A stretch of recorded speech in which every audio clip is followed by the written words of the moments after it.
आज उत्तराखंड आगमन के दौरान रुड़की में जीवनदीप आश्रम जूना अखाड़ा में महामंडलेश्वर स्वामी यतीन्द्र गिरी जी के आग्रह पर आज यहाँ पर आगमन हुआ और उनके द्वारा आयोजित शतचंडी महायज्ञ में शामिल होने का अवसर मिला।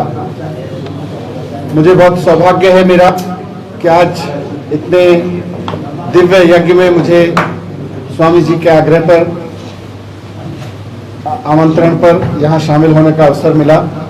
बहुत दिव्य अनुभूति हुई। वहाँ वेद मंत्रों के द्वारा माता की माँ भगवती की पूजा की। मैं खुद माँ भगवती का उपासक हूँ, तो मेरे लिए सौभाग्य की बात थी। मैंने अपने परिवार के लिए, अपने दिल्ली परिवार के लिए, उत्तराखंड परिवार की खुशहाली के लिए, पूरे देश की खुशहाली के लिए माता से आशीर्वाद मांगा, प्रार्थना की माता के चरणों में।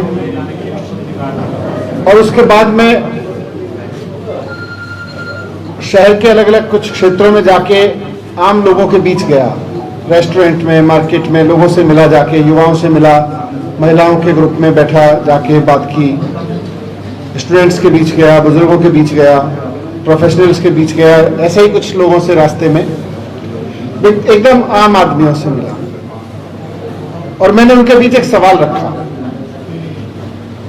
मैंने उनके बीच कहा कि उत्तराखंड के लोगों के सामने आज एक तरफ भारतीय जनता पार्टी है, भारतीय जनता पार्टी की सरकार है और इसमें थोड़े दिन पहले तक त्रिवेंद्र सिंह रावत जी मुख्यमंत्री थे, जिनका निकनेम था जीरो वर्क चीफ मिनिस्टर। उसके बाद तीरथ सिंह जी आए, उनका नाम भी जीरो वर्क चीफ मिनिस्टर ही रह गया, काम नहीं कर पाए। उसके बाद पुष्कर धामी साहब आए हैं। पुष्कर धामी साहब तो खुल के कहते हैं कि भाई ना तो मैं किसी की चोरी रोकूंगा ना रोकने दूंगा। उनका तो स्टेटमेंट है, मैं सुन रहा था कि मैं किसी की चोरी बंद नहीं करूंगा, जो करता है करता रहे। तो उत्तराखंड की जनता के सामने एक तरफ निकम्मे और भ्रष्टाचारी और भ्रष्टाचार को संरक्षण देने वाले नेता हैं, मुख्यमंत्री हैं। दूसरी तरफ एक कट्टर देशभक्त के रूप में आम आदमी पार्टी के नेता कर्नल कोटियाल साहब हैं, जिनकी ईमानदारी की, जिनकी कर्तव्य निष्ठा की, जिनकी मेहनत की, जिनकी देशभक्ति की कस्में देश भर के लोग खाते हैं, जिनका पूरा जीवन देश के लिए कुछ करने और बलिदान देने, अपने आप को संकट में डाल के भी देश की सेवा करने के भरा रहा है। वो देवभूमि के लाल हैं।